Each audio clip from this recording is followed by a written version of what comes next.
Hey,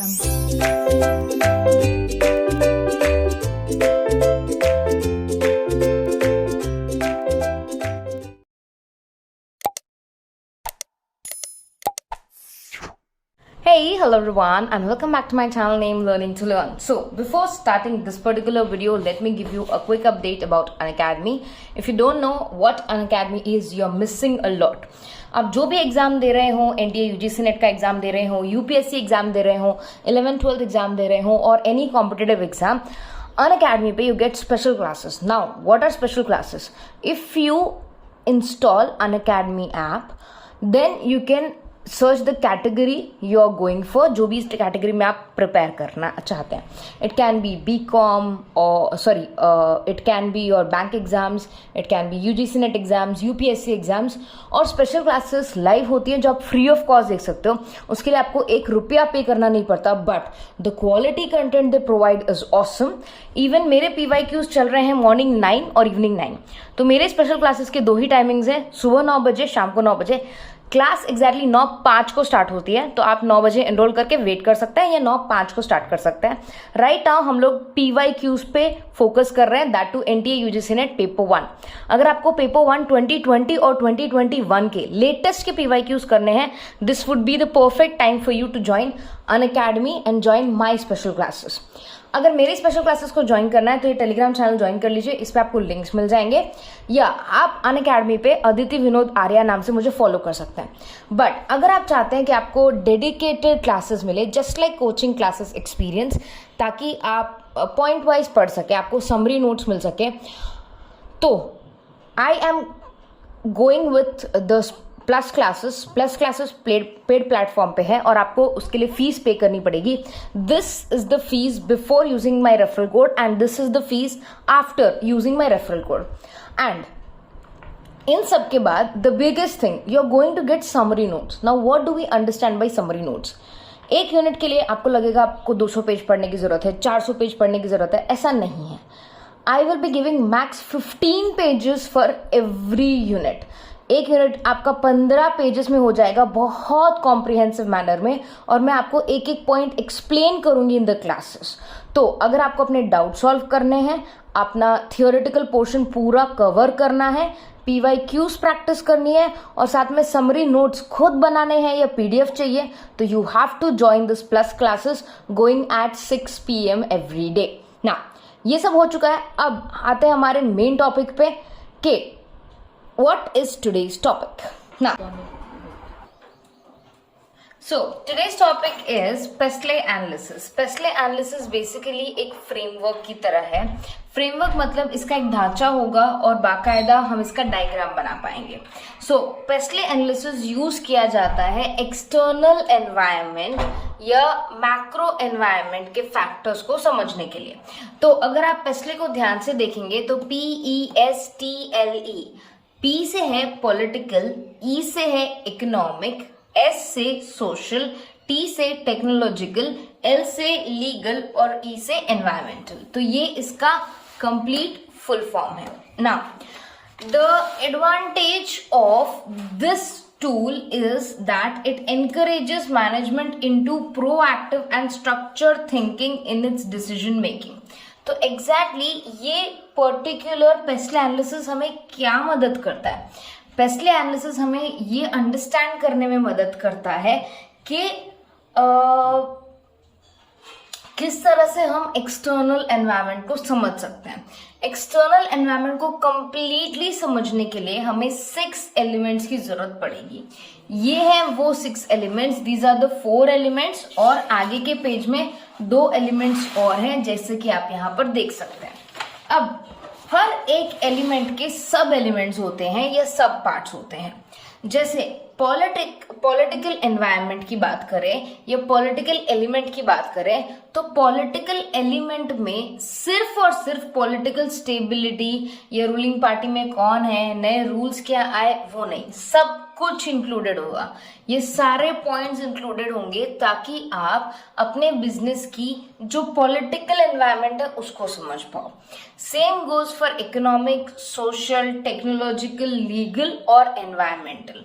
so exactly ये क्या है, ये कुछ पॉइंट्स हैं जो पेस्टले एनालिसिस के पार्ट हैं ताकि आप एनवायरनमेंट को पूरी तरीके से समझ जाओ, पहली बात। और हर एक पार्ट का सब पार्ट होता है। सबसे पहले अगर हम पॉलिटिकल की बात करें तो यहाँ पर आपको 7 पॉइंट्स दिख रहे होंगे। मैं एक एक पॉइंट को आपको डिटेल में एक्सप्लेन करूंगी, आराम से बैठिए, सुनिए ताकि आपको एग्जैक्टली समझ में आ जाए। और अगर एग्जाम में पेस्टले एनालिसिस पूछा जाए, अगर वो सिर्फ 2 मार्क के लिए पूछ रहा है तो आप सिर्फ उसका इंट्रोडक्शन दे सकते हो और बता सकते हो कि भाई पेस्टले का ये फुल फॉर्म है, राइट। मगर अगर ये क्वेश्चन 8 मार्क के लिए आता है तो आपको ये डायग्राम बनाने की जरूरत है, ये टैबुलर रिप्रेजेंटेशन करने की जरूरत है, जिससे सामने वाले इन्विजिलेटर को पता चले कि हाँ आपको इसकी डिटेल नॉलेज है। तो अकॉर्डिंग टू द मार्क्स आपको आंसर करना है। एज वेल एज मैं ये सीरीज थोड़ा डिफरेंट लेवल से लेकर आ रही हूँ, बिकॉज यहाँ पर मैं थ्योरी के साथ साथ क्वेश्चन आंसर्स भी करवाऊंगी। Like 1 second. जैसे कि ये एक टॉपिक है, वैसे ही क्वेश्चन आंसर्स की एक बुक है मेरी, जिसमें मैंने ऑलमोस्ट 100 क्वेश्चंस कंप्लीट किए हैं of strategic management. 1 second. Yes, ये रहा स्ट्रेटेजिक मैनेजमेंट के क्वेश्चन एंड आंसर्स। तो यहाँ पर जैसे define strategy, define strategic management, what is corporate strategy, ये शॉर्ट क्वेश्चंस है। वैसे ही आगे लॉन्ग क्वेश्चंस भी लिए हैं। उनमें से एक क्वेश्चन है what do you mean by PESTLE analysis. अगर ये लॉन्ग क्वेश्चंस में आता है या 8 मार्क के क्वेश्चंस में आता है, 5 मार्क के क्वेश्चंस में आता है, तो आपको इसको स्टार्टिंग से पूरा एक्सप्लेन करके इसका डायग्राम भी बनाने की जरूरत है। तो अगर आपको ये क्वेश्चन आंसर्स वाले नोट्स चाहिए या ये पर्टिकुलर थ्योरी नोट चाहिए या दोनों चाहिए, तो आप मुझे ये इमेज में डाल रही हूँ, आप स्कैन करके पे कर सकते हैं। 15 अप्रैल से पहले अगर आप पे करेंगे so you just have to give me 99 rupees, whereas 15 April के बाद अगर आप मुझे पे करेंगे so you have to give me 199 पर सब्जेक्ट नोट्स। तो decide yourself and then just let me know, okay ना। अब सबसे पहले पेस्टले एनालिसिस में पॉलिटिकल का मतलब क्या होता है यहाँ पर, पॉलिटिकल स्टेबिलिटी, ठीक है, कि एग्जैक्टली कंट्री में कैसी पॉलिटिक्स चल रही है या कौन सी रूलिंग पार्टी है, क्या सरकार चेंज होने वाली है, इलेक्शंस आसपास है, ये सारी चीजें बहुत मैटर करेंगी। पॉलिटिकल प्रिंसिपल्स और आइडियोलॉजीज, उस कंट्री की पॉलिटिकल आइडियोलॉजीज क्या है, लोग क्या मानते हैं, और करंट और फ्यूचर टैक्सेशन पॉलिसी, अभी टैक्सेस कैसे हैं, एक्सपोर्ट्स पे ड्यूटीज तो नहीं है या एक्सपोर्ट्स पे कुछ ज्यादा टैक्सेस तो नहीं है, इंपोर्ट्स पे कुछ रिस्ट्रिक्शंस तो नहीं है, एक्सपोर्ट्स पे कोई सब्सिडी है, और अगर ये सारी चीजें चेंज होने वाली है तो कितने नियर फ्यूचर में चेंज होने वाली है, ये भी आपको समझने की जरूरत है। क्यों? क्योंकि ये आपके बिजनेस को बहुत ज्यादा इम्पैक्ट करेंगी। सपोज आपने सोचा कि आपको कुछ एक्सपोर्ट करना है और गवर्नमेंट ने एक्सपोर्ट्स के लिए सपोज सब्सिडी रखी है, ठीक है, तो सब्सिडी इज अ फैसिलिटी जो आप अवेल करना चाहेंगे, जरूर करना चाहेंगे, बट आपने सोचा कि आप आराम से सारे काम कंप्लीट करके अगले साल बिजनेस स्टार्ट करोगे। अगले साल सरकार चेंज हो गई और उन्होंने ये सब्सिडी वाली स्कीम खत्म कर दी। अब आपको ये पहले ही सोच लेना चाहिए था, भाप लेना चाहिए था और उस हिसाब से डिसीजंस लेना चाहिए था। तो इसीलिए टैक्सेशन पॉलिसी बहुत इंपॉर्टेंट हो जाती है। गवर्नमेंट पॉलिसीज क्या है, ऑफ कोर्स जैसे टैक्सेशन पॉलिसी चेंज हो सकती है, वैसे ही monetary policy, fiscal policy, rules and regulations ये भी चेंज हो सकते हैं। रेगुलेटरी बॉडी, यस, हर एक जो आप काम करते हो किसी भी कंट्री में उसकी एक रेगुलेटरी बॉडी होती है। जैसे बैंक्स की रेगुलेटरी बॉडी है RBI, for shares and stocks we have SEBI. वैसे ही हर एक पर्टिकुलर ऑर्गेनाइजेशन या बिजनेस का एक रेगुलेटरी बॉडी होता है, तो उनके क्या रूल्स एंड रेगुलेशंस है, वो क्या चाहते हैं, ये सारी चीजें। Government term and change, government कब तक है और कब चेंज होने वाली है। Trust areas of political leaders, कि पॉलिटिकल लीडर्स किस एरियाज को ज्यादा ट्रस्ट करते हैं, किस एरिया पे उनका ज्यादा प्रेफरेंस है। तो ये पॉलिटिकल से रिलेटेड सारी चीजें हो गई जो आपको पहले ही सोच लेनी चाहिए before starting any business. Now let's go to the economic one. Economic में क्या होता है, आपकी कंट्री की और आपकी खुद की इकोनॉमिक सिचुएशन कैसी है, इकोनॉमिक ट्रेंड कैसा है, मार्केट कैसा चल रहा है, क्या मार्केट में बूम है या डिप्रेशन है, वो भी बहुत लार्ज लेवल पे डिपेंड और इन्फ्लुएंस करेगा, डिपेंड नहीं एक्चुअली इन्फ्लुएंस करेगा आपके बिजनेस को। वो लॉस में भी ले जा सकता है और प्रॉफिट में भी ले जा सकता है। स्पेसिफिक इंडस्ट्री फैक्टर्स, कुछ ऐसे इंडस्ट्री फैक्टर्स होते हैं जो आपको कंसिडर करने पड़ते हैं। जैसे कई बार काफी सारी चीजों पे टैक्सेस ज्यादा लगते हैं, या काफी सारी चीजों पे जब आप लोन लेते हो तो इंटरेस्ट ज्यादा लगता है। कुछ बिजनेस पे सब्सिडी देता है गवर्नमेंट, कुछ बिजनेस पे आपको लोन्स भी इजीली मिल जाते हैं। तो वो आपको स्पेसिफिक इंडस्ट्री फैक्टर्स ध्यान में रखने पड़ेंगे कि कौन से इंडस्ट्री के ऐसे फैक्टर्स हैं जो आपको बहुत ज्यादा हद तक इन्फ्लुएंस करेंगे। कंज्यूमर और एंड यूजर ड्राइवर, के कंज्यूमर कितना परचेज करने को तैयार है, उनके पास कितने पैसे हैं, कंज्यूमर की इकोनॉमिक सिचुएशन कैसी है, कंट्री में इन्फ्लेशन और अनएम्प्लॉयमेंट कितना है। क्योंकि इन्फ्लेशन बहुत ज्यादा होगा तो कंज्यूमर्स शायद आपके प्रोडक्ट्स ना परचेज कर पाए, बट अगर इन्फ्लेशन नहीं होगा then the situation of course changes. Strength of the customer spending, कि कस्टमर कितना स्पेंड कर सकता है, ये भी इंपॉर्टेंट है। So this is economic, political, economic. अब हम जाएंगे सोशल और टेक्नोलॉजिकल पे। सोशल मतलब हमारी सोसाइटी, इसमें हमारा कल्चर आ जाता है। इंडिया की बात करूँ तो इंडिया में बहुत सारी जाति है, कास्ट है, रिलीजन है। उसके अलावा एजुकेटेड पीपल है, अनएजुकेटेड पीपल है, रिच पीपल है, पुअर पीपल है, मिडिल क्लास है, लोअर मिडिल क्लास है, अपर मिडिल क्लास है, सुपर रिच पीपल है। तो हमारे पास एक ब्लेंड ऑफ कल्चर्स है जिसमें हमारा डेमोग्राफिक बहुत ही बड़ा रोल प्ले करता है।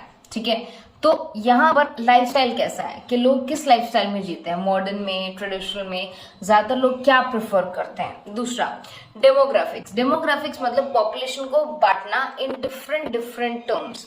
अब पॉपुलेशन को आप कैसे बांट सकते हो, आप एज ग्रुप के हिसाब से बांट सकते हो, कास्ट के हिसाब से बांट सकते हो, रिलीजन के हिसाब से बांट सकते हो, इनकम के हिसाब से बांट सकते हो, एजुकेशनल लेवल के हिसाब से बांट सकते हो। तो ये सारे डेमोग्राफिक्स हो जाते हैं। डेमोग्राफिक्स के बेसिस पे आपको ये समझने का बहुत अच्छा मौका मिलता है कि भाई मैं किस डेमोग्राफिक को टारगेट कर रहा हूं। जैसे अगर सपोज मैं जो शादी का जोड़ा है, दुल्हन का जोड़ा होता है, द ब्राइडल वेयर, अगर मैं वो बेचती हूँ तो मैं ऐसी जगहों पे बेचूंगी जहां पर यू कैन से उस कल्चर के लोग उस टाइप का ब्राइडल वेयर पहनना पसंद करते होंगे।